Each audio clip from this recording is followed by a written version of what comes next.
Shalom saudara-saudara yang menaruh iman dan pengharapan di dalam Tuhan Yesus Kristus. Salam penuh kasih dan sukacita. Selamat datang dan selamat bergabung bagi yang baru pertama kali mendengarkan renungan firman Tuhan di Bijaksana Channel ini. Kiranya Allah Bapa memberkati kita semua dengan hikmat dan pengetahuan yang melimpah. Saudaraku, seperti biasa kita akan memulai saat teduh dengan berdoa untuk mengarahkan hati kita kepada Tuhan. Mari kita berdoa. Bapa yang baik, Tuhan yang penuh anugerah, Allah yang menuntun hidup kami, terima kasih buat kesempatan untuk bisa mendengarkan firman-Mu malam ini. Terima kasih karena hari ini telah berlalu dengan baik oleh karena Engkau menopang kami. Bapa, kami mau memulai saat teduh ini dengan berdoa bagi saudara-saudara kami terkasih di Bijaksana Channel. Kami berdoa memohon mujizat kesembuhan di dalam nama Tuhan Yesus Kristus bagi semua orang yang sedang mengalami sakit penyakit dan kelemahan tubuh. Kami berdoa memohon penghiburan dan kekuatan bagi orang-orang yang sedang berduka cita. Kami memohon pertolongan dan jalan keluar bagi yang sedang mengalami permasalahan di dalam hidup mereka. Kiranya tangan-Mu senantiasa menuntun dalam kasih dan kuasa, agar setiap orang bisa melewati tantangan dan pencobaan di dalam hidupnya. Bapa, sekarang tiba waktunya untuk kami duduk diam di dalam hadirat-Mu dan menerima pengajaran firman-Mu. Berkatilah kami dengan kebenaran-kebenaran yang berharga. Berkatilah kami dengan hati yang bisa mengerti saat kami mendengarkan firman-Mu. Jadikanlah kami para pelaku firman, bukan hanya pendengar saja. Kiranya hidup kami berkenan di hadapan-Mu dan menyenangkan hati-Mu. Terima kasih Bapa buat kasih dan anugerah-Mu bagi kami. Dalam nama Tuhan Yesus Kristus, kami berdoa dan mengucap syukur. Amin.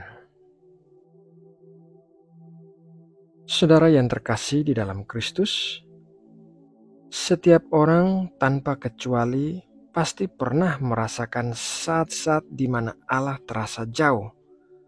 Berdoa tetapi tidak merasakan hadirat Allah, membaca Alkitab tetapi tidak dapat mengerti apa yang dibaca, menyanyi dan menyembah Allah tetapi tidak merasakan kehadiran Allah. Biasanya saat kita mengalami hal tersebut, kita bertanya-tanya apa yang salah. Daud, seorang yang dekat dengan Allah, juga pernah merasakan saat-saat di mana Allah terasa jauh. Ia menulis dalam Mazmur 88 ayat 14-15 demikian. Tetapi aku ini, ya Tuhan, kepadamu aku berteriak minta tolong, dan pada waktu pagi doaku datang ke hadapan-Mu. Mengapa ya Tuhan kau buang aku? Kau sembunyikan wajah-Mu daripadaku? Sebenarnya Allah tidak pernah meninggalkan Daud, sama seperti Allah juga tidak pernah meninggalkan kita. Namun memang ada saat-saat di mana sepertinya Allah menghilang dari hidup kita. Ada 3 alasan yang mungkin merupakan jawaban mengapa kita merasa Allah jauh dari kita. Alasan yang pertama adalah mencari suatu pengalaman atau perasaan, bukan mencari Allah. Yohanes 6 ayat 30, maka kata mereka kepadanya, tanda apakah yang engkau perbuat, supaya dapat kami melihatnya dan percaya kepadamu? Pekerjaan apakah yang engkau lakukan? Manusia selalu mencari tanda-tanda dari Allah. Mereka mencari suatu pengalaman atau perasaan, dan apabila hal itu ditemukan, maka mereka menyimpulkan bahwa Allah ada bersama mereka. Sebetulnya Allah seringkali menyingkirkan perasaan-perasaan kita supaya kita tidak tergantung pada perasaan-perasaan itu, tetapi tergantung pada iman untuk merasakan kehadiran Allah. Allah selalu ada bersama kita, bahkan di saat kita tidak menyadarinya. Alasan yang kedua adalah mengeraskan hati. Matius 13 ayat 14-15, maka pada mereka genaplah nubuat Yesaya yang berbunyi, Kamu akan mendengar dan mendengar, namun tidak mengerti. Kamu akan melihat dan melihat, namun tidak menanggap. Sebab hati bangsa ini telah menebal, dan telinganya berat mendengar, dan matanya melekat tertutup, supaya jangan mereka melihat dengan matanya, dan mendengar dengan telinganya, dan mengerti dengan hatinya, lalu berbalik sehingga aku menyembuhkan mereka. Mengeraskan hati bisa membuat kita tidak merasakan kehadiran Allah karena hati kita tertutup oleh dosa-dosa kita. Yang harus kita lakukan adalah mengakuinya kepada Allah dalam doa dan pertobatan. Alasan yang ketiga adalah Allah ingin menarik Anda mendekat kepadanya. Yeremia 29 ayat 13, apabila kamu mencari aku, kamu akan menemukan aku.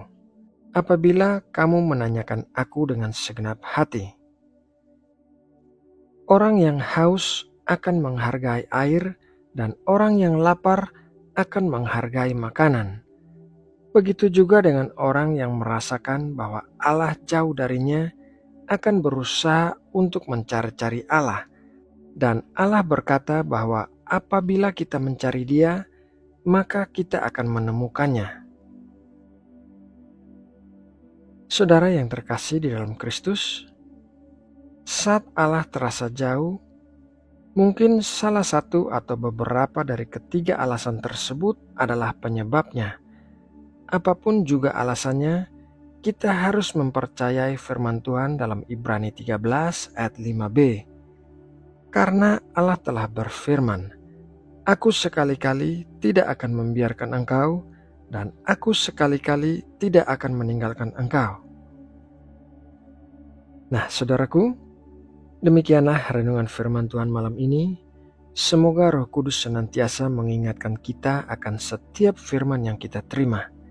Mari kita berdoa untuk menutup renungan ini. Allah yang Maha Kudus, Bapa yang baik, kami mengucap syukur atas makanan rohani yang baru saja Engkau berikan. Kiranya setiap pengajaran-Mu akan mengubahkan hati dan hidup kami, serta menyingkirkan hal-hal yang tidak berkenan di hadapan-Mu. Bapa, sebentar lagi kami akan mulai beristirahat. Berkatilah kami dengan tidur yang tenang, dipenuhi kasih dan damai sejahtera-Mu.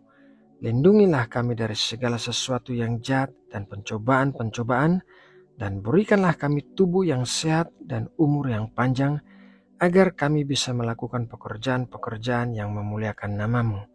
Kuduskanlah kami, karena Engkau Allah yang Maha Kudus. Saat ini kami membawa bangsa Indonesia dalam doa kami. Kami memohon Engkau memberkati dan menopang negeri kami. Berikanlah kedamaian dan keamanan di seluruh wilayah Indonesia. Lindungilah para aparat hukum yang sedang berjuang menjaga batas-batas wilayah Indonesia, dan berkatilah para dokter dan tenaga medis yang berjuang untuk menyelamatkan orang-orang yang sakit. Berkatilah para pemimpin Indonesia dengan hikmat dan kebijaksanaan untuk memimpin negeri ini. Terima kasih Bapa, dalam nama Tuhan Yesus Kristus kami berdoa dan mengucap syukur. Amin.